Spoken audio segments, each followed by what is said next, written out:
Hello friends, welcome back to my channel उम्मीद की किरण। आज हम बनाएंगे त्रिभुज के प्रकार से संबंधित लेसन प्लान। उसके लिए सबसे पहले लिखेंगे हम दिनांक, कक्षा, विषय, प्रकरण, कालांत, समयावधि। कक्षा 7वीं के लिए विषय गणित, प्रकरण त्रिभुज के प्रकार और समयावधि 35 मिनट।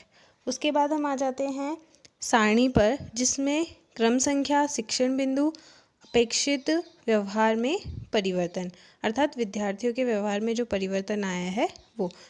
ये सारणी आप आपकी स्क्रीन पर देख सकते हैं।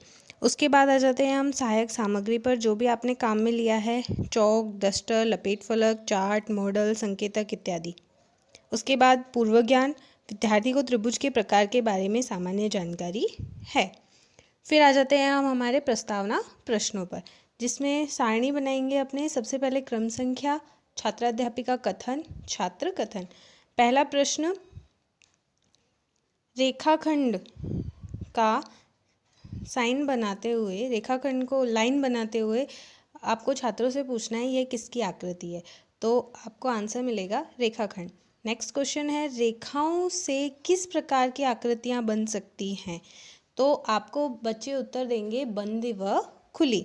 3 रेखाओं से घिरी बंद आकृति कौन सी है, तो आपको उत्तर मिलेगा त्रिभुज। और अगला क्वेश्चन हो जाएगा, त्रिभुज के प्रकार के बारे में आप क्या जानते हैं, तो इसका उत्तर बच्चे नहीं दे पाएंगे, जो कि अपना समस्यात्मक प्रश्न हो जाएगा। उसके बाद उद्देश्य कथन, फिर शिक्षण बिंदु। शिक्षण बिंदु में आ जाएंगे, पहला पॉइंट है त्रिभुज की सामान्य जानकारी, दूसरा भुजाओं के आधार पर त्रिभुज के प्रकार, और फिर कोणों के आधार पर त्रिभुज के प्रकार। अब अपने को अपने लेसन प्लान से रिलेटेड मेन सारणी बनानी है, जिसमें सबसे पहले क्रम संख्या, शिक्षण बिंदु, छात्र अध्यापिका क्रिया, छात्र क्रिया, विधि प्रविधि, सहायक सामग्री, शामपट कार्य। सबसे पहले पहले पॉइंट के लिए हमें विकासात्मक प्रश्न पूछने हैं, जो कि आप अपनी स्क्रीन पर देख सकते हैं।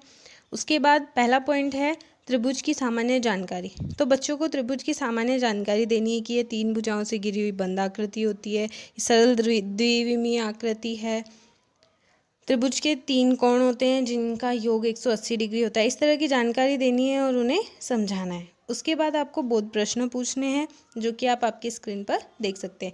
इस तरह की टेबल आपको तैयार करनी है। उसके बाद आ जाते हैं हम अपने सेकंड पॉइंट पर, जो कि है भुजाओं के आधार पर त्रिभुज के प्रकार। भुजाओं के आधार पर त्रिभुज के प्रकार के लिए भी विकासात्मक प्रश्न पूछने हैं। फिर भुजाओं के आधार पर त्रिभुज के प्रकार बताने हैं, उनकी परिभाषा देनी है, बच्चों को समझाना है।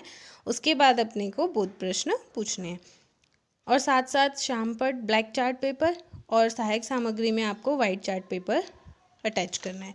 उसके बाद आ जाता है थर्ड पॉइंट, कोणों के आधार पर त्रिभुज के प्रकार। उसमें भी सबसे पहले विकासात्मक प्रश्न पूछने हैं, फिर त्रिभुजों के प्रकार को एक्सप्लेन करना है, फिर लास्ट में बोध प्रश्न पूछने हैं, और सहायक सामग्री में वाइट चार्ट पेपर पर त्रिभुज बना के दर्शाने हैं, और शामपट में ब्लैक चार्ट पेपर पर लिखना है। इस तरह से हमारा जो लेसन प्लान है वो तैयार हो गया। उसके बाद आ जाते हैं हम मूल्यांकन प्रश्नों पर, जो कि हमारे पूरे लेसन प्लान से रिलेटेड होते हैं। 5 से 6 प्रश्न पूछे जाते हैं, तो आप अपनी स्क्रीन पर देख सकते हैं। मैंने 5 प्रश्न पूछे हैं यहाँ पर। उसके बाद आ जाता है गृह कार्य, जो कि अपने पूरे ही लेसन प्लान से रिलेटेड होना चाहिए और बिल्कुल ही शॉर्ट होना चाहिए।